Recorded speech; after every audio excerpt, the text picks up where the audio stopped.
ও আমার বন্ধু গো। দীর্ঘদিন ধরে যুক্তরাষ্ট্রে আছেন বাংলাদেশের চলচ্চিত্রের প্রিয় মুখ মৌসুমী। সেখানেই প্রবাসী বাংলাদেশিদের আয়োজনে নানা অনুষ্ঠানে অংশগ্রহণ করছেন তিনি। এবার প্রবাসী বাংলাদেশিদের আয়োজনে এমন একটি অনুষ্ঠানে অংশগ্রহণ করলেন যেখানে মৌসুমীর এক ভিন্ন রকমের প্রত্যাবর্তন ঘটল। 22 সেপ্টেম্বর যুক্তরাষ্ট্রের বাফেলোর আলেকজান্ডার অ্যাভিনিউতে প্রবাসী বাংলাদেশিদের আয়োজনে অনুষ্ঠিত হয় সামার অ্যান্ড ফেস্টিভ্যাল।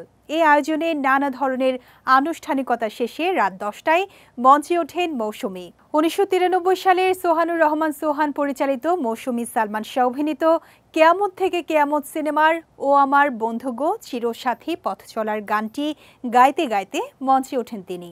এর আগে কোনো অনুষ্ঠানে এইভাবে নিজের অভিনীত সিনেমার গান গাইতে গাইতে অনুষ্ঠানের মঞ্চে উঠতে দেখা যায়নি মৌসুমীকে, যে কারণে উপস্থিত দর্শকরা চিত্রনায়িকার মঞ্চে এমন প্রত্যাবর্তনকে আন্তরিকভাবে স্বাগত জানান।